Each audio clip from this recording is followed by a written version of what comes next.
புது தங்கள் நிகழ்ச்சியை பார்த்துட்டு இருக்கிறவங்க எல்லாருக்கும் என்னுடைய அன்பான வணக்கங்கள். இன்றைய நிகழ்ச்சியில் பங்கேற்பதற்காக பதிப்பாளர் பத்ரி சேஷாத்ரி அவர்களும் பத்திரிகையாளர் திருஞானம் அவர்களும் நம்ம அரங்கத்துக்கு வந்திருக்கிறாங்க. வணக்கம். அரவக்குறிச்சி தொகுதியில தேர்தல் தள்ளி வைப்பு அப்படிங்கிற செய்தி இன்று முக்கியமான செய்தியாக எல்லா இடங்கள்லயும் வருது. 2 கட்சி வேட்பாளர்களிடத்திலிருந்து பணம் பறிமுதல் செய்யப்பட்டதன் எதிரொலியாக தேர்தல் கமிஷன் அதிரடி நடவடிக்கை எடுத்திருக்கிறது அப்படின்னு செய்திகள் சொல்லுது. பத்ரி, இந்த நடவடிக்கையினுடைய பலன் என்ன? அதாவது ஒரு வாரம் தள்ளி வைக்கிறாங்க. யார் பணம் கொடுத்தார்கள் என்று நம்பப்படுகிறதோ அல்லது புகார் வந்திருக்கிறதோ அதே வேட்பாளர்கள் ஒரு வாரம் கழிச்சும் வேட்பாளர்களாக இருப்பார்கள் என்றால் இந்த நடவடிக்கையினுடைய பலன் என்ன? முதல்ல இந்த மாதிரி ஒரு நடவடிக்கைங்கிறதே ஒரு எக்ஸ்ட்ரீம் ஸ்டெப் அப்படிங்கிறது பொதுமக்களுக்கு முதல்ல தெரிய வரும். இதனுடைய உடனடி பலனாக நான் எதுவும் இருக்கிறதாக பார்க்கல. ஆனால் பொதுவாக பெரும் வன்முறை அல்லது யாராவது ஒருவர் வேட்பாளர் இறந்து போகிறார், இந்த மாதிரியான காரணங்களுக்காக தேர்தல் தள்ளி வைப்பு நடந்திருக்கிறது. எனக்கு தெரிந்த முதல் முறையாக பணம் அள்ளி வீசப்பட்டு விளையாடுகிறதுங்கிற காரணத்துக்காக தள்ளி வைக்கப்படுகிறதுங்கிறது முதன்மையான இரு கட்சிகள் தமிழகத்தில் திராவிட முன்னேற்ற கழகம், அண்ணா திராவிட முன்னேற்ற கழகம் இரண்டின் மீதும் வைக்கப்படும் ஒரு விமர்சனமாக, ஒரு பல்லு பிடுங்கப்பட்ட பாம்பு அதிகபட்சமாக என்ன மாதிரி சீர முடியுமோ அதை சீரிருக்கு. இதை பொதுமக்கள் பார்த்துக்கிட்டு இருக்காங்க. இதுவரைக்கும் திராவிட முன்னேற்ற கழகத்திற்கும் அண்ணா திராவிட முன்னேற்ற கழகத்திற்கும் எதிரான கட்சிகள் தேர்தல் களத்துல பிரச்சாரம் செய்தாங்க. இந்த 2 கட்சிகளும் பணம் விநியோகம் செய்கின்றன. இது நிரூபணம். அதிகாரத்தில் இருந்து வரக்கூடிய செய்தியாக அவங்க 2 பேரும் பணம் விநியோகம் செய்தார்கள் வெளிப்படுது. கட்டாயமா. நீங்க எப்படி பாக்குறீங்க? தேர்தல் ஆணையம் உயிரோடு இருக்குது அப்படிங்கிறதுக்கான ஒரு உதாரணமா இது காட்டப்படுது. உண்மையில் என்ன சொல்ல போனால் ஒரு டிப் ஆஃப் த ஐஸ்பர்க் சொல்லுவாங்க இல்லையா, ஒரு பூதத்தின் விரல் வழியில் தெரிஞ்ச மாதிரி தான். கிட்டத்தட்ட அதிமுக சார்பில் ஆனவர்கள் ஒரு 4.25 கோடி, திமுக சார்பில் 2 கோடி பிடிபட்டதா முதல் முறையாக பேரோடு குறிப்பிட்டது இதுதான். மற்ற கிட்டத்தட்ட 100 கோடிக்கு மேலே பிடிச்சிருக்கிறாங்க. வேற எதுவுமே கட்சி சார்பானவர்களை குறிப்பிட்டு சொல்லலை. இது 2 தான் வெளிப்படையாக வந்தது. ஸோ இவ்வளவு வெளிப்படையாக இருந்தும் ஏன் தேர்தல் ஆணையம் மௌனமா இருக்குது அப்படிங்கிற கேள்விகள் திரும்ப வந்தது. அதுவும் சொல்லப்போனால் முதல்ல இவர் அதிமுக சார்பிலானவர்களுடைய பணம் பிடிபட்ட போது முதலில் சில லட்சங்கள் சொன்னாங்க, அப்புறம் சில கோடிகள் சொன்னாங்க. உண்மையிலே அவ்வளவுதானா, இன்னும் கூடுதலாக பல கேள்விகள் மீண்டும் முன்வைக்கப்பட்டது.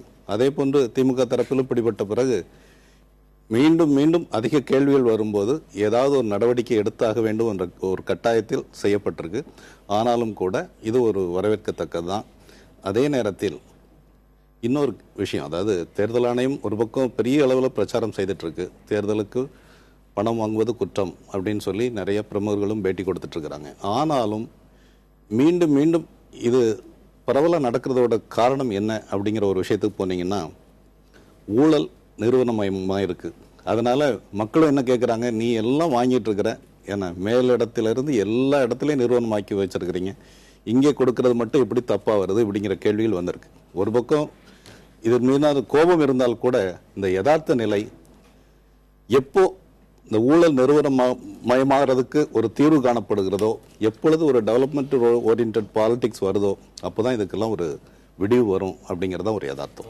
ஊழல் நிறுவனமாய் ஆயிடுச்சு நிர்வாகத்துல அப்படிங்கறதுனாலயே இவை அனைத்தும் நியாயப்படுத்தப்படக்கூடியவை அப்படிங்கிற மாதிரியான ஒரு நிலைக்குள்ள போயிடக்கூடாதுங்கிறதையும் சேர்த்தே தானே நீங்க சொல்றீங்க? உண்மை 100% நான் அந்த எச்சரிக்கையோட தான் சொல்றேன். உண்மையில ஒரு வேதனையோடு சொல்றேன். ஏன்னா ஆனால் மீண்டும் பெரும்பான்மை கீழ்த்தட்டு மக்களுடைய கேள்வி என்ன இருக்கு, அதிகாரிகள், அரசியல்வாதிகள் எல்லாரும் ஊழல்ல திளைக்கிறீங்க, இது ஒரு சின்ன தொகை எனக்கு வரது தடுக்கிறியா இப்படிங்கிற ஒரு கேள்வி வருது.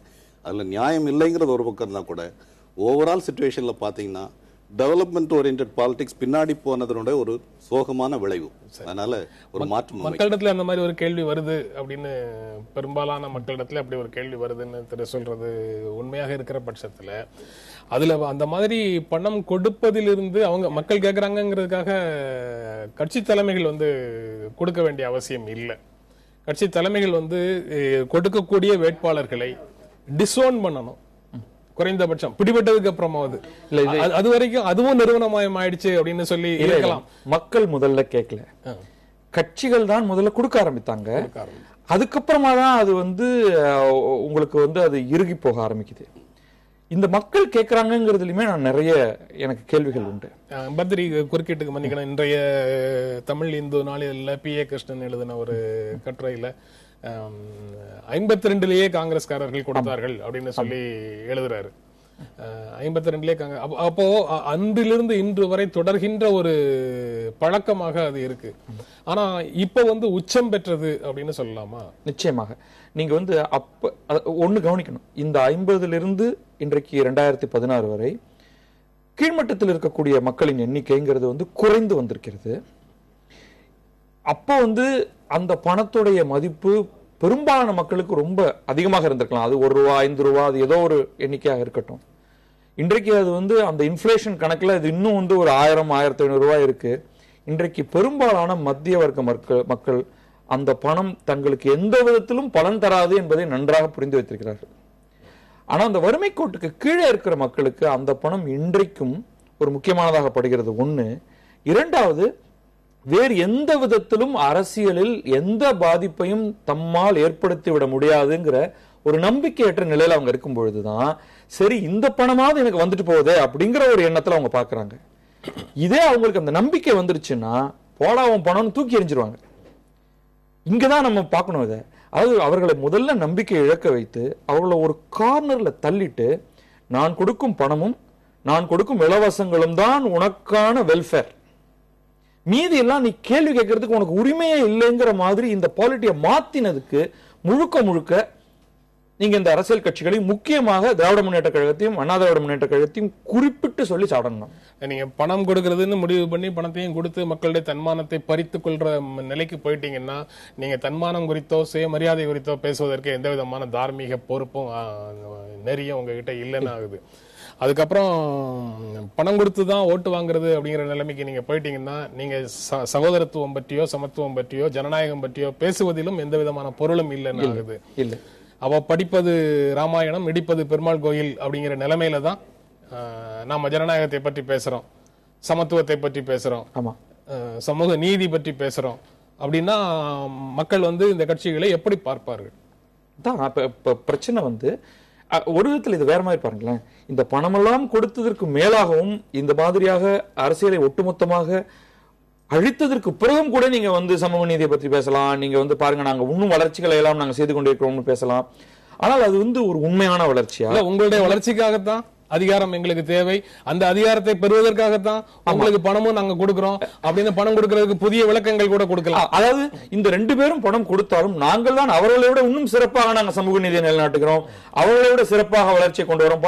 நீங்க வந்து டேபிள் போடலாம். நாங்க பாருங்க எங்களுடைய 5 ஆண்டு ஆட்சியில் நாங்கள் எவ்வளவு பாலத்தை கட்டினோமோ அவர்கள் எவ்வளவு பாலத்தை கட்டினார்கள், நாங்கள் எவ்வளவு கிலோமீட்டர் சாலைகளை போட்டோம் அவர்கள் எவ்வளவு கிலோமீட்டர் சாலைகளை போட்டார்கள். ஆனா அடிப்படையில் அது வந்து ஒரு எவ்வளவு ஒரு தவறான ஒரு கோட்டை. நீங்க உண்மையிலேயே நீங்க என்ன செய்திருக்கணும் அதை செய்யல, அடுத்தவரோட உங்களை ஒப்பிட்டு பார்த்து நம்ம வந்து பெருமைன்னு சொல்லிக்கலாமா போன்ற கேள்விகளையும் நம்ம இங்க கேட்க வேண்டியதாக இருக்கு. தவறான அடித்தளத்தின் மீது எழுப்பப்படும் கட்டிடங்கள் அப்படின்னு இந்த 2 கட்சிகளும் ஆட்சிக்கு வந்தால் பார்க்கலாமா? உண்மையில மக்களை அரசியல் படுத்தவில்லை, அதனுடைய ஒரு விளைவு தான் அது. ஏன்னா மக்கள் அரசியல் விழிப்புணர்வோடு இருந்தால் பணம்லாம் ஒரு பொருட்டல்ல. ஏன்னா இன்னொரு பக்கம் மக்களை முன்னேற்றுவதற்கான செயல்பாடுகளும் இல்லை. உண்மையால கிராமங்கள் இன்னைக்கு வறுமையில் தத்தளிச்சிட்டு இருக்கு. ஏன்னா நடுத்தர மக்கள்ங்கிறது இன்னைக்கு பெரும்பாலும் சிட்டியோட சரி, கிராமங்களில் மிகச்சிறுபான்மையினர் தான் என்ன ஒரு நல்ல வாழ்நிலையோடு இருக்கிறாங்க. மற்றவங்க எல்லாம் வாழ்க்கைக்கே போராட்டம், ஒரு 100 நாள் வேலை வாய்ப்பை சார்ந்து இருக்க வேண்டிய ஒரு உண்மையான வேதனையான சிச்சுவேஷன். இதுதான் இந்த சூழலுக்கே ஒரு காரணம். இல்ல நான் அதை வந்து தலைகீழ பார்க்கணும்னு நினைக்கிறேன். அப்படி ஒரு நிலைமையில பெரும்பாலான மக்கள் இருக்கும்போது நாம இந்த மாதிரி எந்த விதமான தகுதித்தங்களுக்கும் போகாம ரொம்ப நேர்மையாக அந்த மக்களுக்கு சேவை செய்யற மனநிலைக்குள்ள கட்சிகள் இருக்கணும். ஆனா இல்ல, படித்தவன் சூதும் வாதும் செய்தால் போவான் ஐயோ என்று போவான்ங்கிற மாதிரி அவர்களுக்கு இழைக்கப்படுகின்ற அநீதி தான் வந்து உங்களுக்கும் எனக்கும் இழைக்கப்படுகின்ற அநீதியை விட இன்னும் மோசமானது. அதை ஒரு அட்வான்டேஜா எடுத்துக்கிறாங்க. அவங்க மக்களுடைய இன்றைக்கு இருக்கக்கூடிய ஒரு தாழ்வான நிலையை ஒரு அட்வான்டேஜா எடுத்துட்டு நான் போடுறதை வாங்கிக்கோ, இதுக்கு மேல கேட்காத, உனக்கு என்ன தேவைன்னு நான் தான் சொல்ல முடியும், நான் தான் தீர்மானிக்க முடியும், இப்படிங்கிற ஒரு மிதப்பான ஒரு நிலைக்கு இன்னைக்கு மாறிட்டு இருக்கு. இது ஒரு வேதனையான சிச்சுவேஷன் தான். கட்சிகள் உண்மையிலே ஒரு ஜனநாயக இயக்கங்களாக இருந்தால் மக்களை அரசியல்படுத்துவார்கள், ஒன்று மக்களுக்கான வளர்ச்சி திட்டங்களுக்கு முன்னுரிமை தருவார்கள். இது ரெண்டுமே இன்னைக்கு இல்லை.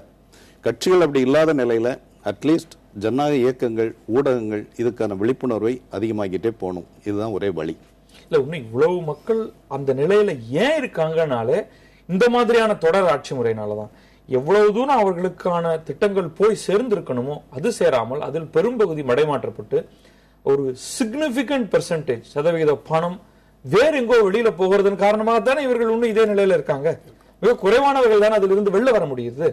அப்ப இந்த நிலை புரியாமல் இருக்கிற மக்கள் தான் அதற்கே துணை போய் சரி நீ கொடுக்கிற 1000 250 500 பல்வேறு எண்கள் இன்றைக்கு பேசப்படுகின்றன, அதை வாங்கிக்கிட்டு நீங்க எங்க சொல்றீங்களோ அங்க குத்திட்டு வந்துடுறோம் அப்படின்னு இருக்கிறதுக்கு இது அப்படி அந்த விசேஷ மாட்டிடுறாங்க. இந்த தேர்தல் அந்த ஒரு தொகுதியில ஒரு வாரம் தள்ளி வைத்ததை நீங்க பல்லில்லாத பாம்பு சீருது அப்படின்னு சொன்னீங்க. அது ஒரு வாரம் தான் தள்ளி வைக்கிற அளவுக்கு தான் சேர முடியுமா? இல்ல வேட்பாளரை மாற்றி அந்த என்டையர் எலெக்ஷன் ப்ராசஸ நல்லிஃபை பண்ணிட்டு அந்த செல்லாது அப்படின்னு சொல்லிட்டு புதிய வேட்பாளர்களை பெறக்கூடிய அளவுக்கு அதை எடுத்துட்டு போக தேர்தல் ஆணையத்துக்கு அதிகாரம் இல்லையா? உண்மையிலேயே இங்க அட்லீஸ்ட் தேர்தல் ஆணையம் முயன்று பார்த்திருக்கலாம். இப்ப இது திராவிட முன்னேற்ற கழகம், அண்ணா திராவிட முன்னேற்ற கழகம் இரண்டுக்கு நெருக்கமானவர்கள் உடைய பணம் அப்படிங்கிறதுக்கு ஓரளவுக்கான நிரூபணம் தேர்தல் கமிஷனிடம் இருக்கும் பொழுது இந்த இரண்டு கட்சிகளையும் இந்த இடத்துல தடை செய்யறேன். இந்த இடத்துல தேர்தல் 23ஆம் தேதி நடக்கும், 28ஆம் தேதி நடக்கும், எங்க வேணா என்னைக்கு வேணாலும் வச்சுங்க. ஆனால் திமுகவும் அதிமுகவும் இங்கே போட்டியிட முடியாது, மற்ற கட்சிகள் போட்டியிடும் அப்படின்னு சொன்னா அதுதான் அடி. அப்ப மீதி இருக்கிறதுல யாரோ ஒருவர் யார் ஜெயிக்கிறாங்கிறது முக்கியம் இல்ல, அந்த அடி விழுந்துருச்சுன்னா அதற்கான முதல்ல இது கோர்ட்டுக்கு போகும். பட் குறைந்தபட்சம் மக்கள் என்ன சொல்றாங்க அப்படிங்கிற ஒரு கேள்வி வரும் இல்லையா அந்த நேரத்துல. அப்ப இதை செய்து தோத்தாலும் பரவாயில்லன்னு தேர்தல் ஆணையம் செஞ்சிருக்கணும். அதுல வேட்பாளர்கள் தொடர்பான பிரச்சனையாக அது பார்க்கப்படும். கட்சியை நான் தடை செய்யறேன், நீங்க கட்சிக்கு சொல்றீங்க, ஆனா இதனுடைய அத்துமீறல்கள் வேட்பாளர்களால் செய்யப்பட்டது. நீங்க சொல்றதுல இருந்து கட்சிகள் வெளிப்படணும்னா ஒரு விஷயத்தை செய்யலாம். இரண்டு கட்சிகளும் எங்களுக்கும் அதற்கும் எந்த விதமான தொடர்பும் இல்லை, விநியோகம் செய்யப்பட்ட எந்த பணத்திற்கும் எங்க கட்சிக்கும் தொடர்பு இல்லை அப்படின்னு இந்த என்டையர் ப்ராசஸ்ல இருந்து, இந்த முழு பணம் வழங்கல் அப்படிங்கிற ஒரு ப்ராசஸ்ல இருந்து தங்களை விடுவித்துக் கொள்ள வேண்டும். அது அவங்க ஈஸியா ஒரு ஸ்டேட்மெண்ட் கொடுத்துருவாங்க. அது கூட கொடுக்காவிட்டாலும் கொடுத்தாலும் அவர்களை தண்டிக்க வேண்டும் அப்படின்னு நான் சொல்றேன். நீங்க நான் எனக்கு அதுக்கு சம்பந்தம் இல்லை, எனக்கு அதுக்கு சம்பந்தம் இல்லை. அப்ப அது வேட்பாளர் அதே சொல்லிடுவாரு, எனக்கு தெரியவே தெரியாதுங்க இவங்க யாரோ அப்படின்னு சொல்லிடுவாரு. அப்ப நம்ம எப்படி நீங்க இவர்களுக்கு தண்டனை கொடுக்க போறீங்க? இப்ப தண்டனைங்கிறது நீங்க எக்ஸ்ட்ரீமா கொடுங்க, அவங்க கோர்ட்டுக்கு போட்டோம், கோர்ட்டு கேள்வி எழுப்பட்டும். இல்ல ஒட்டுமொத்தத்துல தேர்தல் ஆணையம்ங்கிறது நண்பர் சொன்ன மாதிரி ஒரு பல்லில்லாத பாம்புங்கிறது எல்லாருக்கும் தெரிஞ்ச விஷயம். உண்மையாக அதிரடி நடவடிக்கைகள் எடுக்கப்பட்டிருந்தால் அரவக்குறிச்சி மட்டும் இல்லை, எல்லா தொகுதிகளிலும் இதே மாதிரி நிலைமை இருக்கு. ஏன்னா குறைஞ்சபட்சம் ஒரு 100 தொகுதிகளையாவது அம்பலப்பட்டிருக்க முடியும். ஆனால் எல்லாம் ஒரு அளவோடு தான் வெளியிடப்படுகிறது. இந்த பணப்பரிமாற்றம் வெளியில் வந்ததே மீடியா எல்லாம் போய் சுற்றி சூழ்ந்ததால வேற வழி இல்லாமல் வெளியில் வந்திருக்கு. ஸோ இதுதான் அவங்களுடைய அதிகபட்ச செயல்பாடு. ஏன்னா அதிகபட்சம் எங்களால் இவ்வளவுதான் முடியும் அப்படிங்கிறதோட ஒரு வெளிப்பாடு தான். எந்த வகையிலும் வேட்பாளர்களை கூட மாற்றாம ஒரு வாரம் தள்ளி வைப்பு அப்படிங்கிற ஒரு சின்ன நாடகம்னு சொல்லலாம், அல்ல குறைஞ்சபட்சம் எங்களாலும் நடவடிக்கை எடுக்க முடிகிறது அப்படிங்கிறதுக்கான ஒரு வெளிப்பாடாக. என்னுடைய விருப்பமே தேர்தல் ஆணையம் ஒன்று செய்யாவிட்டாலும் இன்னைக்கு யாராவது ஒருத்தர் கோர்ட்டுக்கு போகணும், போய் இந்த இடத்துல தேர்தல் நிறுத்துங்க, இந்த ரெண்டு கட்சியும் இந்த குறைந்தபட்சம் இந்த தொகுதியில இன்னொரு வேட்பாளரை கூட நிறுத்தி வைக்க முடியாத மாதிரியாக செய்யணும்னு உடனடியாக உச்சநீதிமன்றத்தை அணுகணும். மிகவும் செல்வாக்குள்ளவர்கள் யாரையும் செய்தா தான் உண்டு. ஞாயிற்றுக்கிழமை சரி, திங்கக்கிழமை நாளைக்கு போங்க. இலவச திட்டங்களை நிறைவேற்றுவது எப்படி? தேர்தல் அறிக்கையில இலவச திட்டங்கள் அறிவிச்சிருக்கிறீங்களே, அதை நிறைவேற்றுவது எப்படி? அதுக்கான சோர்ஸ் ஆஃப் ஃபண்ட் எங்க இருந்து வருது அப்படிங்கிற விளக்கங்களை கொடுங்கன்னு 24 மணி நேர அவகாசத்துல ஜெயலலிதா கருணாநிதிக்கு தேர்தல் ஆணையம் நோட்டீஸ் அனுப்பி இருக்கிறதுன்னு ஒரு செய்தி இருக்கு.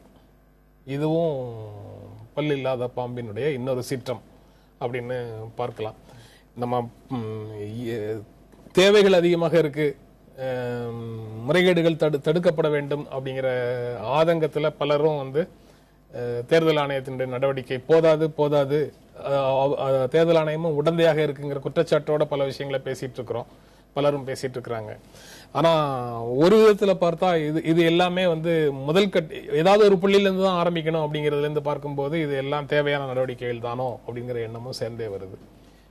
ஆனா இது பாலிசி டிசிஷன், அரசினுடைய பாலிசி டிசிஷன்ல தலையிட முடியுமாங்கிற கேள்வியும் உள்ள சேர்ந்து வருது. இல்ல பாலிசி டிசிஷன்ங்கிறதுக்குள்ள இது வராது. ரெண்டு நடக்குது. நீங்க ஒரு வாக்குறுதியை முன்வைக்கிறீங்க, ஒரு ப்ராமிஸ் ஒன்று கொடுக்குறீங்க, இதை செய்வீர்களா அப்படிங்கிற செய்யறதுக்கான சோர்ஸ் இருக்கா, இல்லைன்னா நீங்க வந்து பொய் சொல்றீங்க.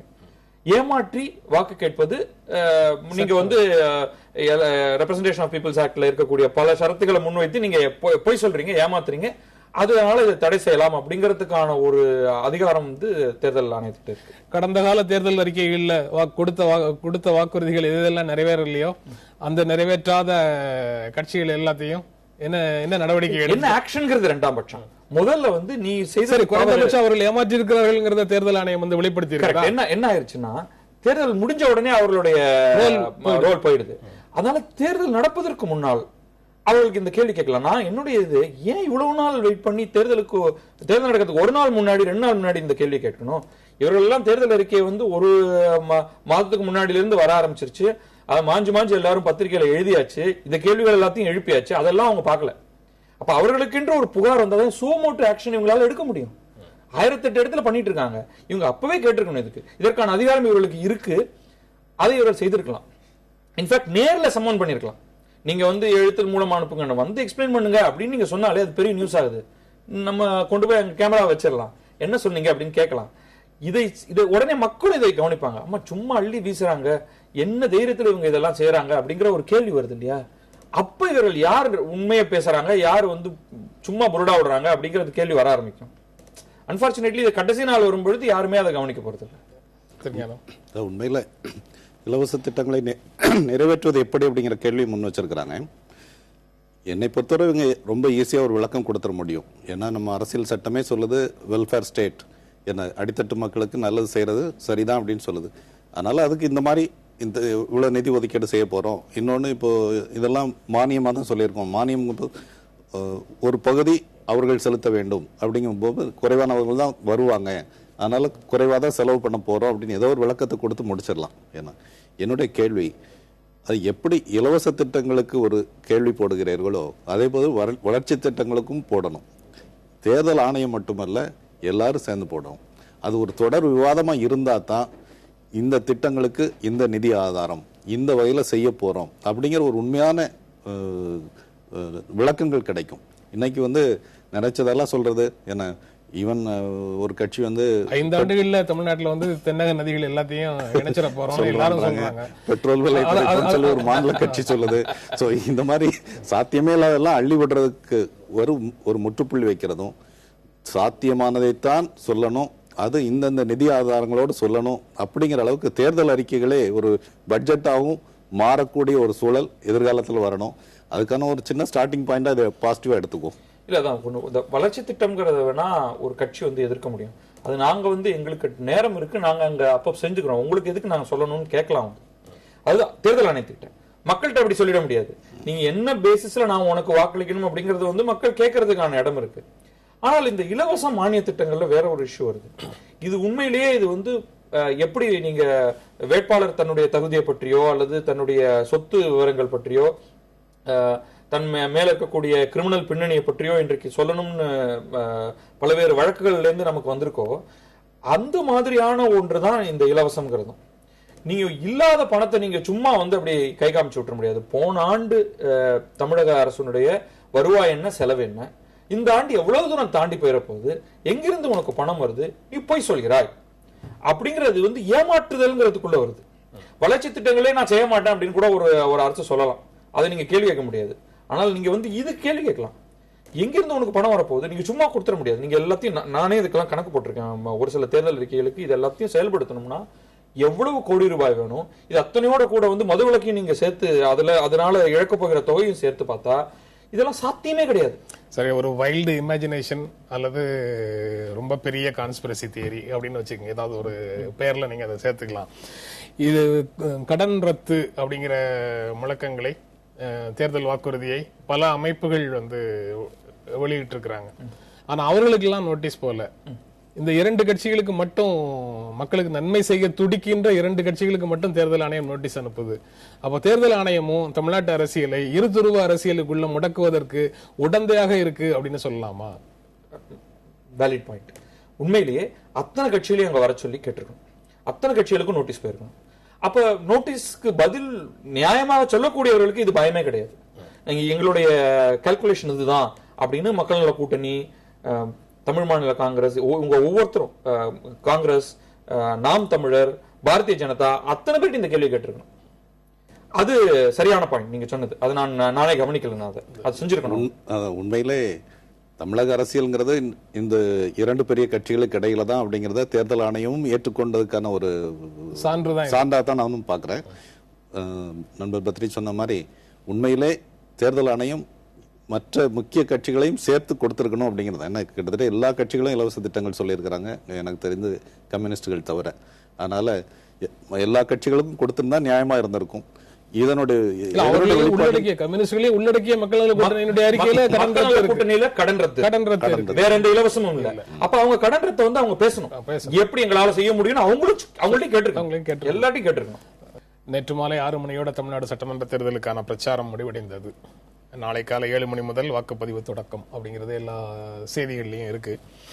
இந்த பிரச்சாரத்துல மிக முக்கியமாக இடம்பெற்ற விஷயங்களாக நீங்க எதை பார்க்கிறீங்க அப்படிங்கறத வச்சுட்டு அந்த உரையாடலை தொடரலாம்னு நினைக்கிறேன். ஒவ்வொன்றாக சொன்னீங்கன்னா ஒவ்வொன்றை பற்றியும் 2 பேரும் கருத்தை சொல்லிட்டு நம்ம போகலாம்.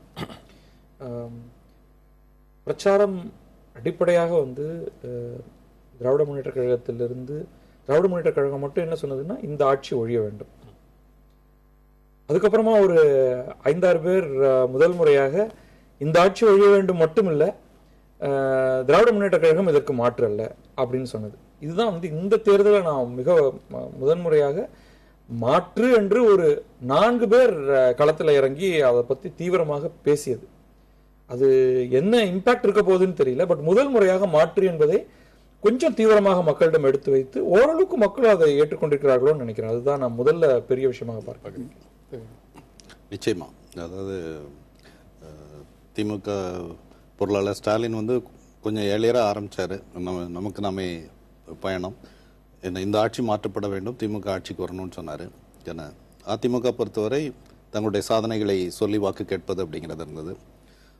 மாற்றாக மக்கள் நல கூட்டணியும் பின்னர் விஜயகாந்த், வாசன் இணைந்து இவங்க ஒரு மாற்றம் முன் வச்சிருக்கிறாங்க. இன்னொரு பக்கம் சீமான் அவர் அளவில் ஒரு இளைஞர்களை கவரக்கூடிய பிரச்சாரத்தை பண்ணிட்டு இருக்கிறாரு. இன்னொரு பக்கம் பாரதிய ஜனதா கூட்டணி. ஸோ மாற்று பற்றிய பாட்டாளி மக்கள் கட்சி தனக்கே உரிய விதத்தில் ஒரு பக்கம் ஜாதி அமைப்பு என்ற ஒரு முத்திரை இருந்தாலும் கூட ஒரு மாற்று அரசியல் அப்படிங்கிற ஒரு பிரச்சாரத்தை தீவிரமாக முன் வச்சு வராங்க.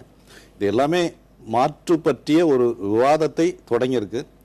இன்னும் இதை விட கூடுதலான ஒரு விஷயம் சமூக ஊடகங்களில் பல தரப்பினரோடு தங்களுடைய கருத்துக்களை வெளிப்படையாக பேச ஆரம்பிச்சிருக்கிறாங்க.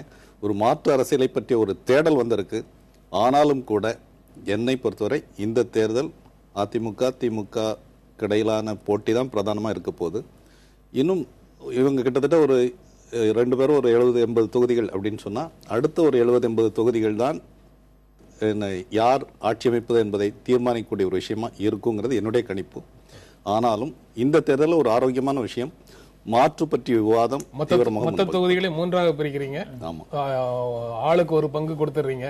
மீதி இருக்கிறதுல யாருக்கு கிடைக்குதோ இழுபறி தொகுதிகள்னு சொல்லி இதுதான் தீர்மானிக்கப்படுது. அது எந்த கூட்டணி வெற்றி பெறுங்கிற மாதிரி விவாதத்துக்குள்ள நம்ம போக வேண்டிய அவசியம் இல்லை அப்படின்னு நினைக்கிறேன்.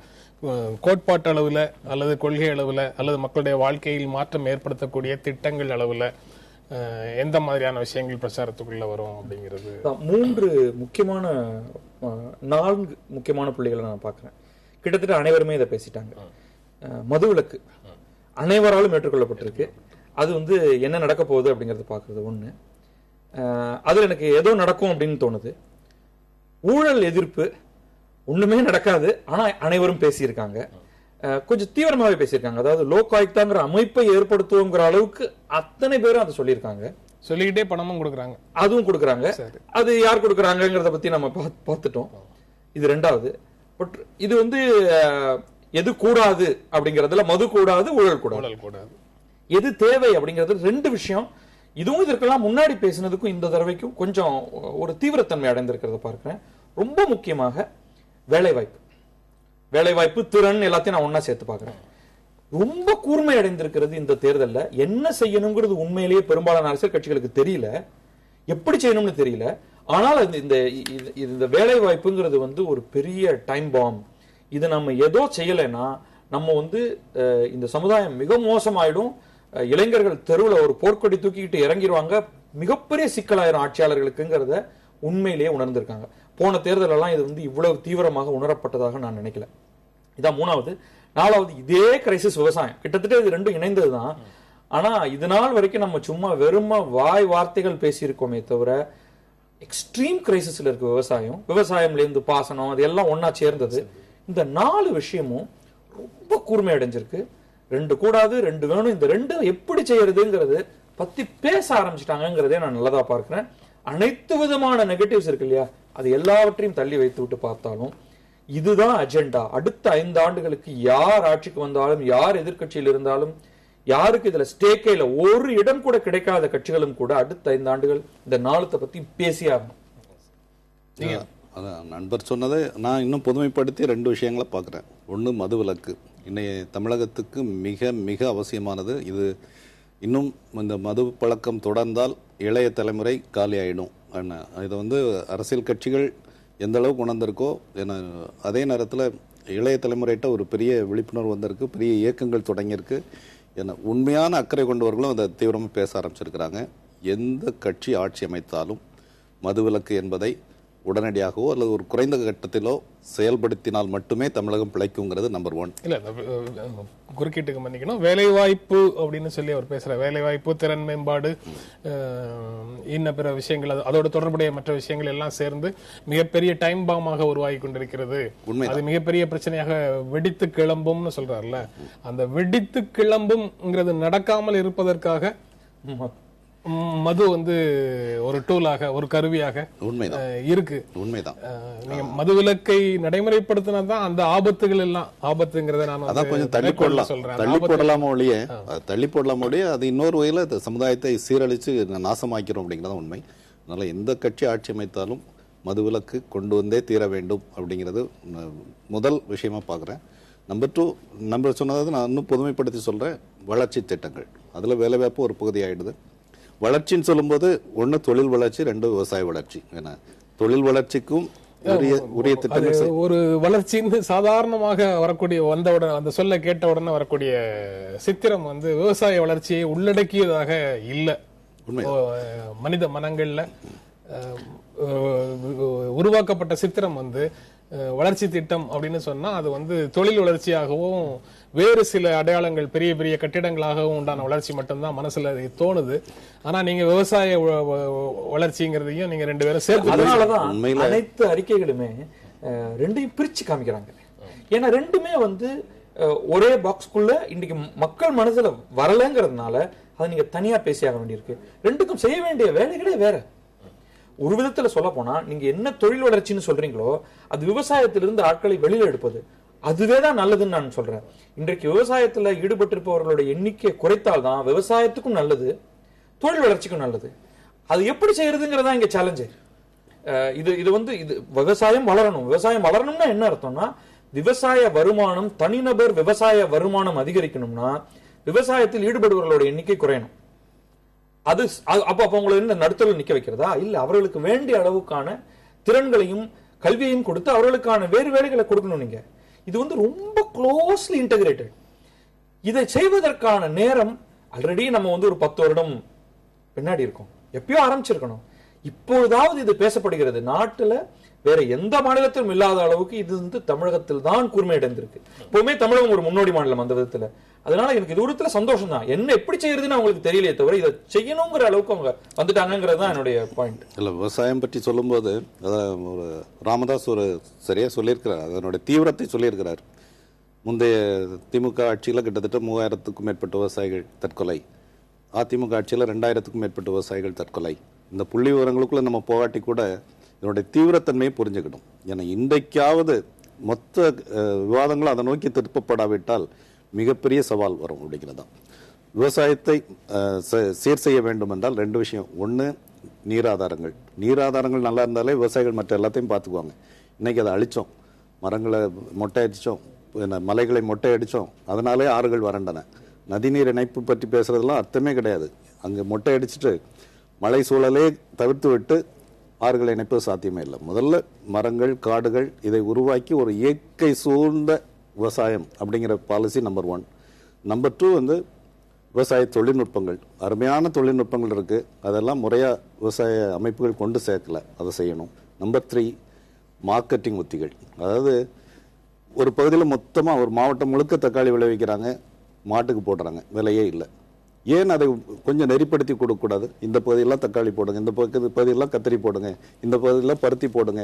அப்படிப்பட்ட திட்டமிடல் கொண்டு வரப்பட வேண்டும். சரியான அழுத்தங்கள் இருந்தாலே இதெல்லாம் நடந்துரும்.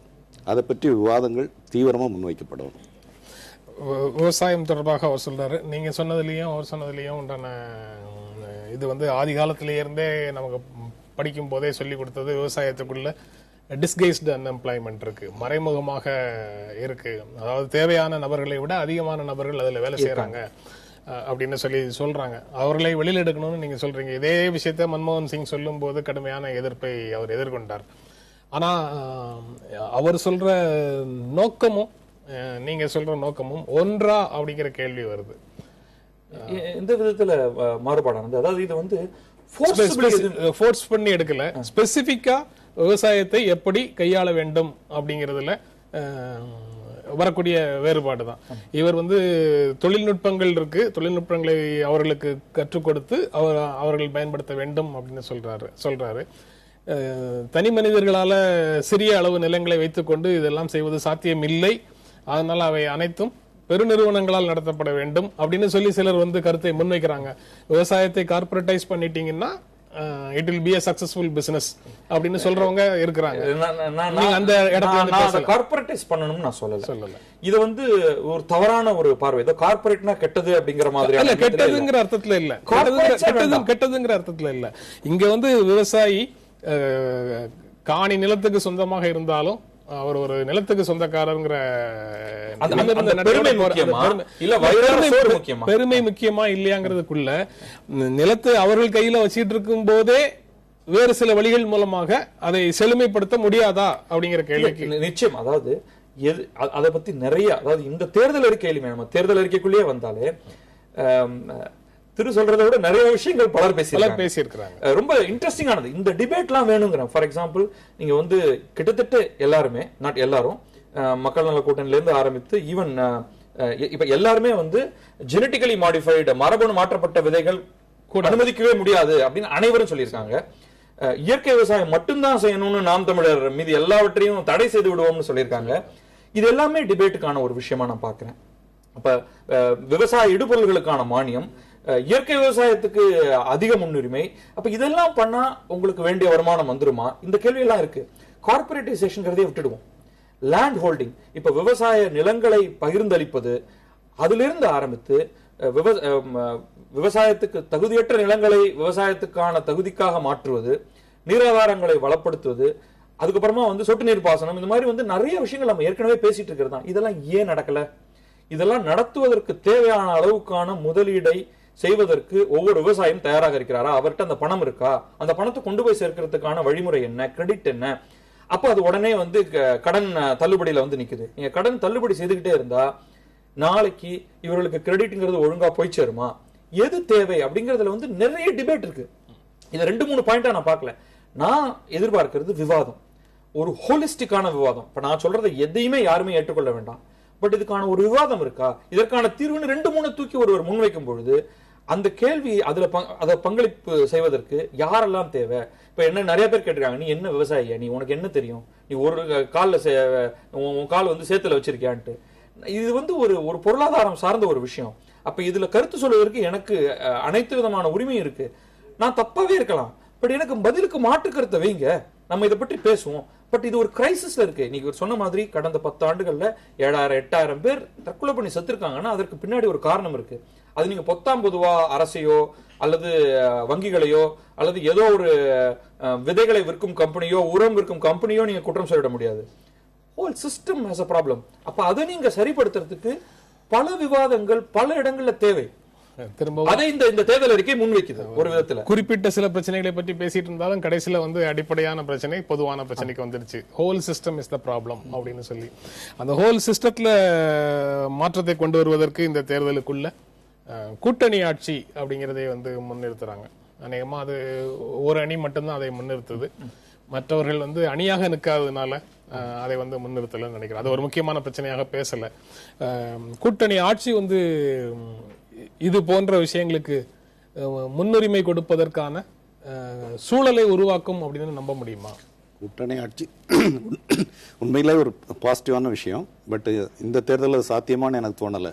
ஏன்னா ஒன்று அதிமுகவோ அல்லது திமுகவோ ஆட்சி அமைப்பதற்கான வாய்ப்புகள் தான் கூடுதலாக தெரியுது. ஆனால் ஒரு அறுதி பெரும்பான்மை இல்லாமல் மற்றவர்களுடைய உதவி ஏதோ ஒரு வகையில் தேவைப்படக்கூடிய ஒரு சூழல் வரலான்னு நினைக்கிறேன்.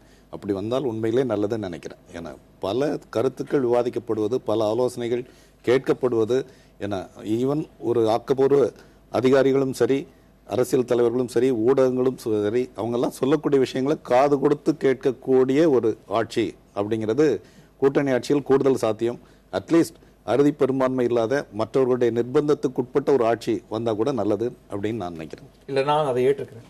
எனக்கு உதாரணமா விவசாயத்தை எடுத்துப்போம். அங்கிருந்தா நம்ம இங்க வந்தோம். விவசாயிகளுடைய குரல் கேட்பதற்கு எந்த மாதிரியான ஒரு அரசுகிட்ட அது பாசிபிள்? நீங்க ஒரு விவசாயியாக அணுகி அல்லது விவசாய சங்கங்களாக அணுகி எங்களுடைய தேவை இது அப்படின்னு அனைத்து விதமான விவசாய குழுக்களுடைய தேவைகளையும் பட்டியலிட்டு அதுல போக்கஸ் பண்றதுக்கு கடந்த பல ஆட்சிகள்ல ஒண்ணுமே நடக்கல. ஏன்னா இவங்களுக்கு அணுகிறதுக்கான இடமே கிடையாது. இது தொழில்துறையை சேர்ந்தவர்கள், முக்கியமாக குறைந்தபட்சம் திமுக ஆட்சியில் இருக்கும் பொழுது தொழில்துறையை சேர்ந்தவர்கள் போய் சில விஷயங்களை பத்தி பேச முடியும். அண்ணா திராவிட முன்னேற்ற கழகத்தோட ஆட்சியில நீங்க போய் பேசுறதுக்கெல்லாம் அங்க இடமே கிடையாது. அதிகபட்சமா ஒரு போட்டோ எடுத்துக்கலாம் ஜெயலலிதாவோட, அவ்வளவுதான். இங்க அதை தாண்டி அடுத்தடுத்த வெவ்வேறு இடத்துல இருக்கிறவங்க போய் ஒரு பெரிய விஷயத்தை பேசணும்னா அதற்கான சாத்தியக்கூறுகள் ஒரு கூட்டணி ஆட்சியில நிச்சயமாக இருக்கும். ஒரு சின்ன உதாரணம், அதாவது கேட்டீங்க இல்லையா, கார்பரேட்டைசேஷன் வேணுமா அப்படின்ட்டு.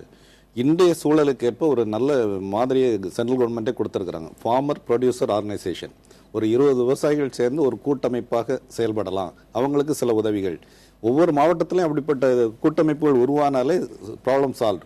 அவங்க என்ன உற்பத்தி செய்யலாம், என்ன விலைக்கு உற்பத்தி விற்கலாம், எல்லாத்தையுமே அவங்க தீர்மானிக்க முடியும். இது எப்போ சாத்தியம்?